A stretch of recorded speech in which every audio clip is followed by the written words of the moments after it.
Okay, chapter 6. This is their first look at the opposite of a derivative, which we call an integral, and we'll get to that later. For now, we're just going to talk about estimating area underneath of graphs, and we'll see how that connects in the next few days. So for our first example, we're going to show graphically how to calculate the distance a car traveled if it travels at a constant velocity of 30 kilometers per hour for 2 hours. So graphically, if we did velocity versus time, and let's say right here is 30,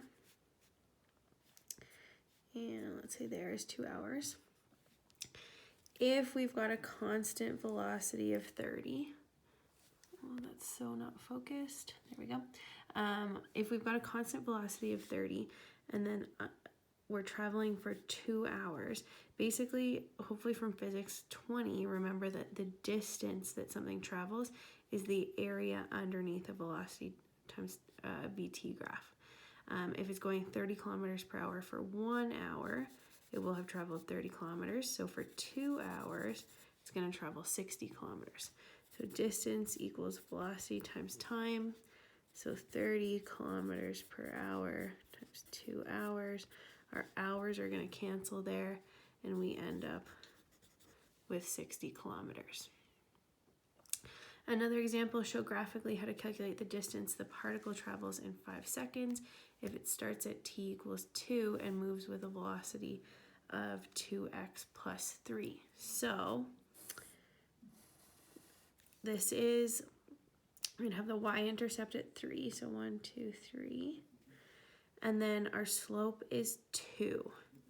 So it's going to go something like that, okay? So if we say, okay, here's 2 seconds, and we want to know how far it's going to go after 5 seconds, so 7, right? So this is time in seconds. This is velocity. We need to figure out the area under this curve between those 2 times. So in this case, because it is, so this is a trapezoid, or we can look at it as like a rectangle and a triangle. How I like to look at it is if we figure out the middle point. See how if I cut that triangle off, this dark shaded triangle, and rotated it, it would fill in that section right here. So if you actually find the middle of a trapezoid, that will perfectly be the area, so the height of the middle. So basically what we want to do is we want to get this height, and we want to get that height, and we want to average them. So the D is equal to, first thing we need to do is actually figure out what the velocity is at 2 and what the velocity is at 7. So V at 2 is going to be 2 times 2 plus 3, so 7. And then V at 7 will be 2 times 7 plus 3, so 17. Okay, so this is 7, this is 17. So if we wanted to average these two things, we'd go 7 plus 17, divide by 2. That is this height right there. And then to get the other dimension of this rectangle, once we kind of approximate it using that trapezoid method, we're using the actual base of 5. So that's going to be 60. Okay, this one doesn't say anything about meters per second, kilometers per hour, so we'll just call it units. Okay, so in physics, we talked lots about trying to figure out the area under the curve, or the area under a graph. We probably didn't call it a curve yet, but that's what we're going to call it in calculus. And figuring out if we have the area under a velocity time graph, that's always going to give us distance. So if we want to find the distance traveled in 3 seconds if a particle is moving along the x-axis with a velocity of negative 0.5 x squared plus 8. Okay, so if we graph this, it's going to look like this. So I graphed it for us already. That is a much harder thing to calculate the area under this shape. Okay, so what we're going to do is we're going to split it up into 6 rectangles. So if this is, so this is not actually 3, so I'm going to say 3 is about there. So we want to figure out the area under the curve there. Okay, so we're going to do that by splitting it into 6 equal rectangles. First I'm going to split it in half-ish, and then each of those into thirds. Okay, and then you'll notice this LRAM thing, and you're probably like, what is LRAM?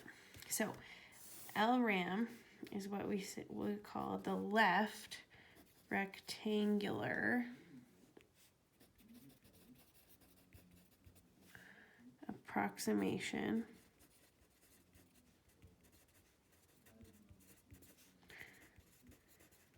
method. So there's 3 different RAMs that you can do. So LRAM is the left. Then we might see the right rectangular approximation method. That would be called RRAM, R for right. And then we also sometimes see the middle rectangular approximation method, which is MRAM. So because we're using LRAM, meaning the left rectangular approximation method, we're going to use the left side of the rectangle as the height of the rectangle. And we're going to do a couple different ones for this example, and so you'll see the difference. So if I'm approximating the height of this first rectangle with the left side, it's going to be slightly above. So this first one's kind of hard to see. But as I draw the rest of them in, hopefully you can see that when we're doing LRAM and we have a curve shaped like we do right now, we're ending up with a bunch of extra area. It's not a ton, but it is some. So we're taking the left point on this graph and we're using that as the height of the rectangle. So we're getting a little bit extra. It's not a ton, but it's not awful. Okay, so basically now we need to add up the actual area of each rectangle. So rectangle 1, 2, 3, 4, 5, and 6. Rectangle 1, 2, 3, 4, 5, and 6. Okay, so the width, if this is 3 and we divided it into 6, each of these is 0.5. The x value, this is what we're going to plug into the actual function to give us the height. Okay, so notice how in this first rectangle we're using the x value of 0, right? Because that's where we're approximating the rectangle from. So this is going to be 0. Our second rectangle is coming from this point, which is 0.5. Then this one's coming from 1. This one's coming from 1.5. This one's coming from, there would be 2, and then 2.5. So that's the actual x value that we're getting the y coordinate from. Then we're plugging these values into the actual function. So if I plug a 0 into this function, I'm just getting an 8. If I plug a 0.5 in, I'm getting negative 0.5 times 0.5 squared plus 8. That's going to give me 7.875. If I plug a 1 in, I'm going to get 7.5. If I plug a 1.5 in, I'm going to get 6.875, then a 6, and then a 4.875. So notice how, I probably didn't draw this exactly to scale, but we get a general, we get the point generally. So now we need to actually figure out the area of each of these rectangles. So my width is always 0.5. My first one, my height is 8. So it's going to give me an area of 4. Then my second one, my width is 0.5. My height is 7.875. So I'm going to get 3.9375. Width is 0.5, height is 7.5, so 3.75. And we're just multiplying these two numbers all the way down. So 6 times 0.5 is just 3, and then 4.875 is going to give us 2.4375. Okay, so then my total area of all 6 of these rectangles is just going to be the sum of all this. So when we add all that up, we get 20.5625. So the area under this curve, because this is a velocity times time graph, this is going to be some sort of distance unit, okay? It doesn't actually tell us the unit, it tells us a time unit, but not a measurement. So again, we're just going to go units. And if you guys rounded to like 20 point, I guess that would round to 20.6. That is a-okay. Okay. So there's our first example.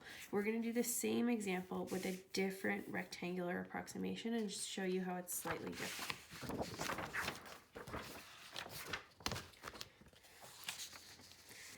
So now we're going to do the RRAM. So this is the right rectangular approximation. So let's say 3 is there again. We're going to split it into our 6 even-ish chunks. So we're going to use our 6 rectangles. So 1, 2, 3, 4, 5, 6 again. And so this time we're using the right rectangular approximation. So I'm going to start on the right side. So notice how this one, the right and the left side of this rectangle have really different heights. See how the rectangle there versus if we use the left again, we're getting that much less area, right? Same with here. Now this point is the right-hand side for this rectangle, and then this rectangle, and then this rectangle, this rectangle. That one we're not missing much.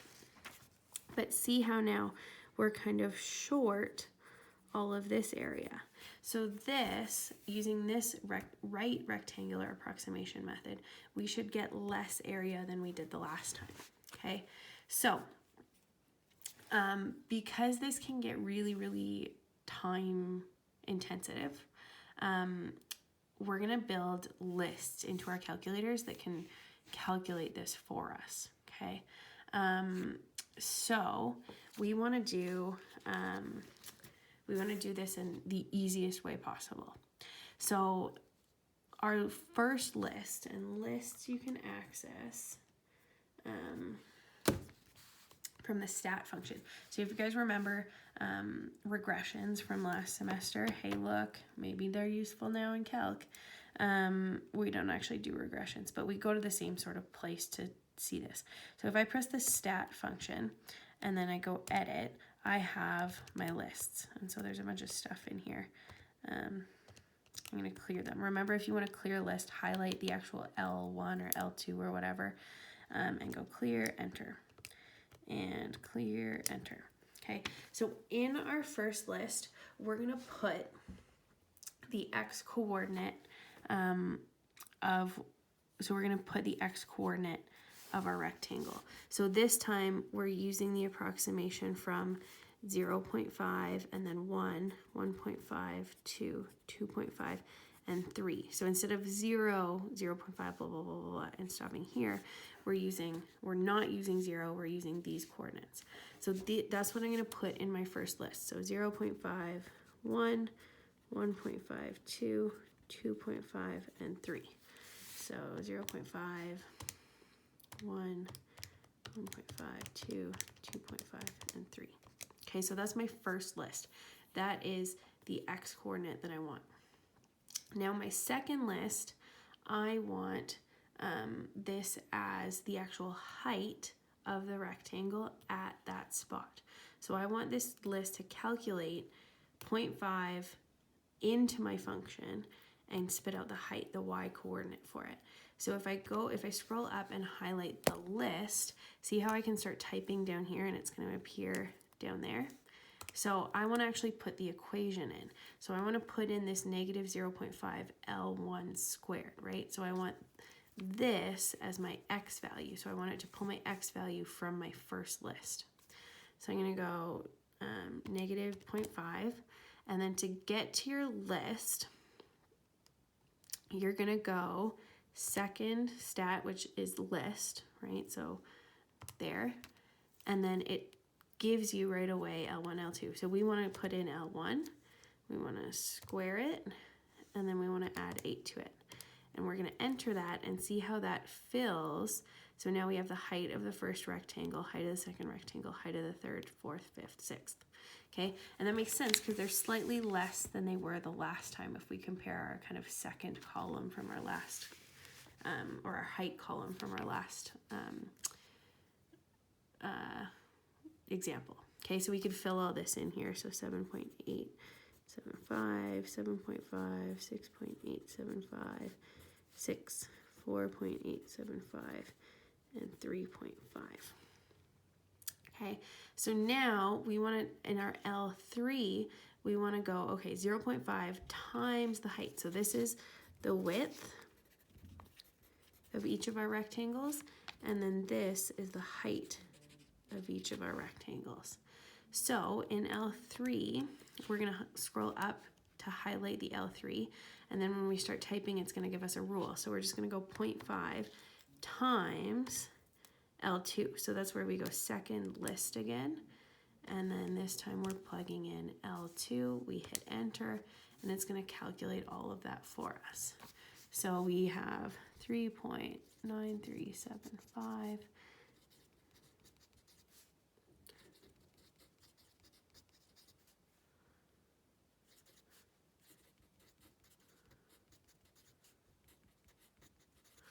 Okay, so again, if we add those all up by hand, we're going to get the sum of this list. Our calculator can also give us a sum, and I've put that in the notes just below here. So these are some helpful shortcuts.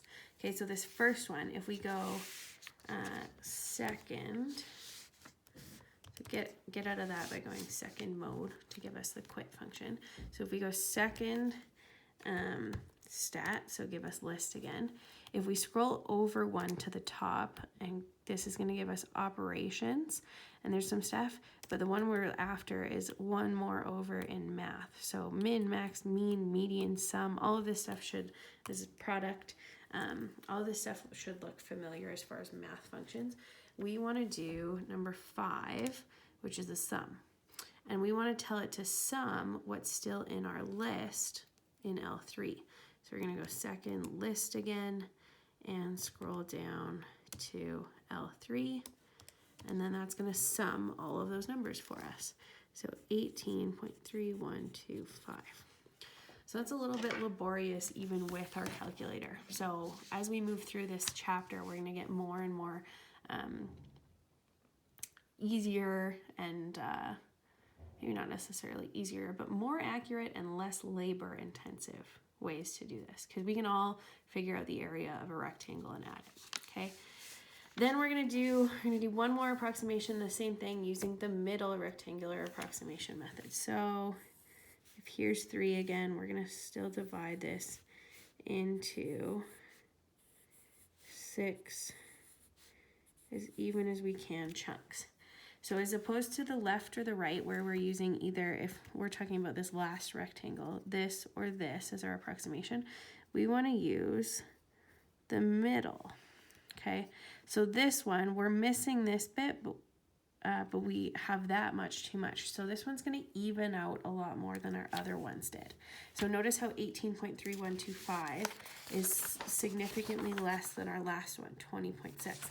This one should be nice and in the middle because it's balancing out. So our MRAM is going to be the most accurate guess.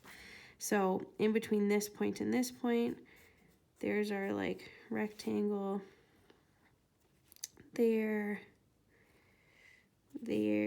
and then these top ones are like so tricky to draw, but it's always going to be that middle point. that we're doing it from, right? Because we don't have this part, but we have that much extra, and these tend to balance out a little bit. Okay, so we can continue to make these charts, but there's actually an even easier way to do it. And so we can sum a sequence, okay? So we can do the sum, just like we did the sum of a list. We can do a sum of a sequence instead. And so our sequence can be what our expression is, our variable, our start and our end, and then the width. So we'll talk about what that is. So if this is 3, each one of these is 0.5. This is 0.5, 1, 1.5, 2, 2.5. So that would mean the middle point is actually 0.25, 0.75, right? So we're doing the height of this rectangle at the middle point. So our lower boundary, our like first height of a rectangle is going to happen at x is equal to 0.25. Our last one is going to happen at x is being equal to 2.75. Okay, so our biggest rectangle, our tallest one, and our smallest one have those as their x coordinates. Okay, so that's our lower and our upper boundary for this thing. Our expression is the actual equation. So 0.5x squared plus 8. The variable that we're plugging into that is x.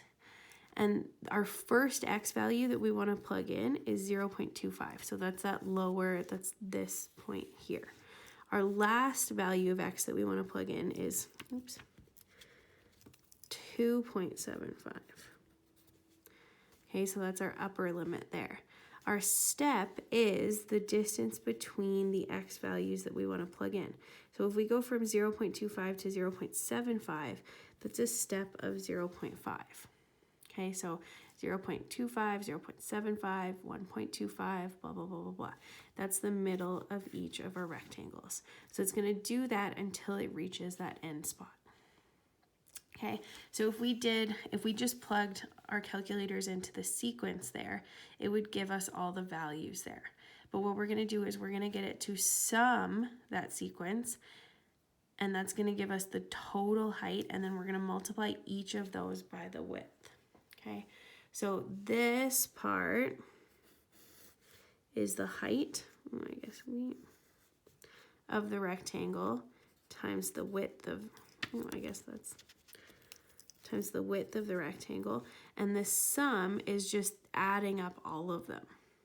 Okay, so just like we did the sum over here after we had done the multiplication up here, we can do the sum before we do the multiplication, and it won't change the answer. Okay, so we're going to actually plug that into our calculator. So we're doing 0.5 times the sum of the sequence, and the calculator operations to get those are down here. So we're plugging in the expression is 0.5x squared plus 8, comma x, comma our start point, comma our end point, and comma our step, or the width between each of those. Okay, so we're gonna plug that into our calculator. So 0.5 times the sum. So remember, we're going second list, scroll over twice to math, and number 5 is going to give us a sum. And then we're going second list again, or it's the stat button, and this time we're doing operations. There's sequence, so number 5. And then we're plugging in what our calculator is looking for. So 0.5 x squared plus 8 is the thing that we're plugging x values into. They're going to start at 0.25. They're going to end at 2.75. And the step in between those values is going to be 0.5. And then we just close all the brackets that we opened. And we hit enter. So this one is going to give us 19.53125. So notice how it's in the middle of the 20 point whatever we got on the first one, 18 here. So it's in the middle. So it's the most accurate, and this is units. Okay, so that one's the most accurate so far. So this is just a helpful way to sum all those rectangles without having to make our little chart. But if you're more comfortable with the chart, that is also fine by me. We're also going to move away from this eventually. We're going to be able to do it a much easier way. So find the area under the curve enclosed by the x-axis and f of x if that x is x squared minus 4, minus x plus 4 on the interval 0, 3 using 6 rectangles. So I've kind of given us that like section of this graph. So here's 3, there's 0. So we want to figure out all of this area there. And we're going to do it using LRAM, RRAM, and MRAM. So the first thing I'm going to do is I'm going to sketch out my 6 rectangles. There's a couple that are wonky there, but I was going to say whatever, but it was bugging me. So if we're doing left approximation, we're using the left side of the rectangle to approximate. So that one's actually pretty good. This one, we're going to be a little bit short. This one, we're going to be a little bit more short. And as we move towards, like, look at how short we are on that left approximation. So we're going to be under on the left approximation on this one just because of the nature of the curve. So depending on how the curve goes, notice how on that first example with the left approximation we were over because we were above the curve. This time we're under because our concavity is different. Okay, so here is our kind of approximation there. So our expression this time is the x squared minus x plus 4. Our lower boundary is 0 because if we're using our left side, we're using 0, 0.5, 1, 1.5, 2, 2.5. We're not using 3. Okay, so our lower boundary is 0. Our upper boundary is 3. Our width is, okay, our A and our B are a little bit different. I got confused. I should have looked at my notes. So this is A and B. So 0 and 3. So A is 0, B is 3. Our width is 0.5. That's the width of our rectangle. This is our lower boundary. Our upper boundary is going to be B minus that last rectangle because we don't want this one. We want this point here. So 2.5, right? 3 minus 0.5 is going to give us 2.5. Okay. So then if we do width times sum of the sequence of this, we're going to be doing 0.5 times the sum of the sequence. This time our expression is x squared minus x plus 4. Our start point is 0. Our end point is that 2.5. Our width is 0.5, right? Here's our start point. Here's our end point because we're not using this right side to approximate this time. I put in a closing bracket. So we plug all that into our calculator and we're going to get 15.125. Okay. To do our right rectangular approximation method, this time, I'll use a different color here, we're using the right side of the rectangle. So we're doing boop, boop, boop, boop. Kind of like that. So this time we're getting too much area. This is blue. So our expression again is x squared minus x plus 4. This time our A and our B are still 0 and 3. This time though, our upper boundary is that 3, right? This is the point that we want our last rectangle. Our lower boundary, the first one that we want to consider, is actually 0.5. So our lower, A plus a width, is 0.5, right? It's this point plus the width of our first rectangle. Okay, So then we plug all of that into our calculator, 0.5 times the sum of the sequence of x squared minus x plus 4 with respect to x. Oh, I forgot an x on this one. Our lower boundary this time is 0.5. Our upper boundary is 3, and we're still going by 0.5. So this time we're going to get 18.125. So see the difference between those two numbers? It's because we've gotten all of this area that we didn't get with our first approximation. Those rectangles, especially this one, that's quite a bit of area. Okay, our middle, we'll do this one in pink. So here's our middle point. Here's our middle point.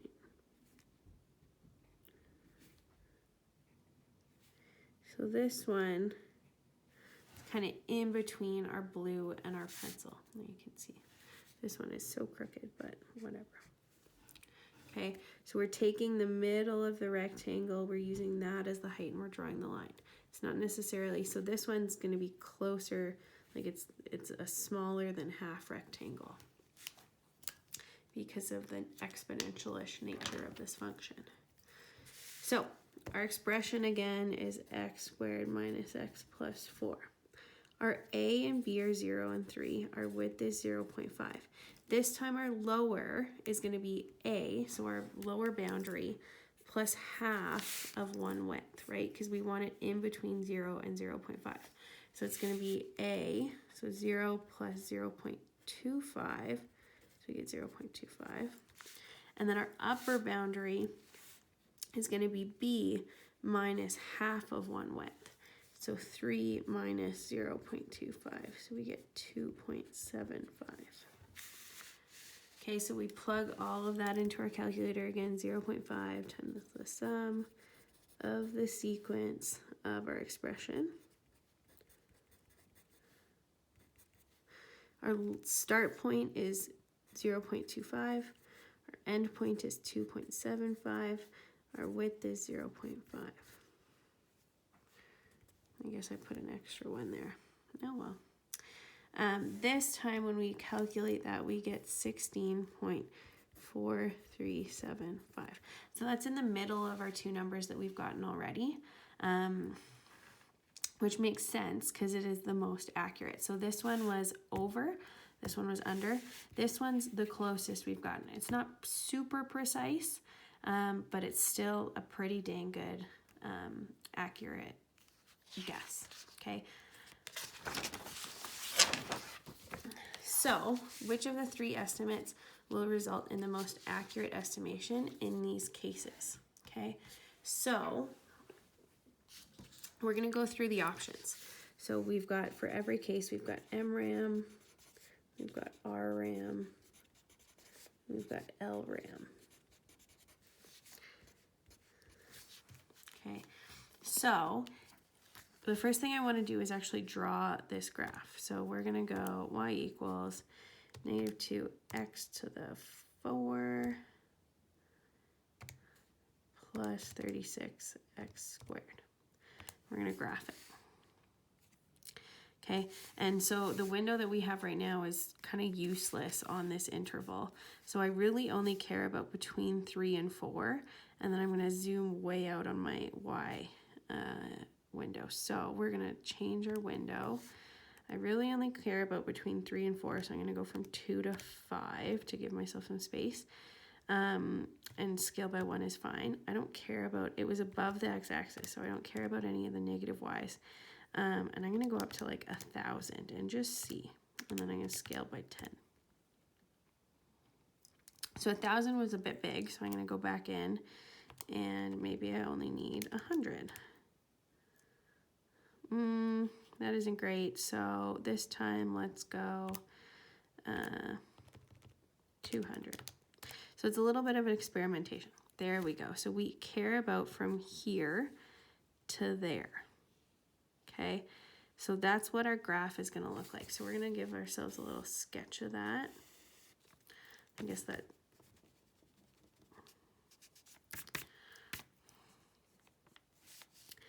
So it's going to look like, there's 3, there's 4. So if we were going to use the right approximation, so the right side of the rectangle, and use rectangles there, we would be under. If we were using the left side, we would be over. And then the middle is going to be the most accurate. Okay, so it depends on which way the slope is going, which one of these two is going to be over and under. If we have f of x is absolute value of x plus 4, which is much easier for us to draw. So there's 4. Our absolute graph would look like that. And we care about the interval from 0 to 4, so this part here. If we use MRAM, LRAM, or RRAM, in this case, if we use L, we're going to get too much. So it's going to be over. If we use R, we're going to get too little. So it's going to be under. And again, middle is going to be the most accurate. If we use, so if our graph is 5 times x to the 0.5, then this graph is going to look something like this. Okay. So let's say 2 is there. So we care about this area under here. So MRAM, LRAM, or RRAM. If we use the left approximation, it's going to be under. If we use the right approximation, it's going to be over. So LRAM is going to be under. Right approximation is going to be over. Okay? And the middle is again going to be the most accurate.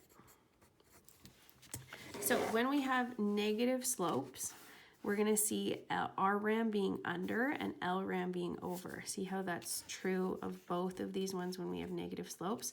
The opposite is true if we have a positive slope.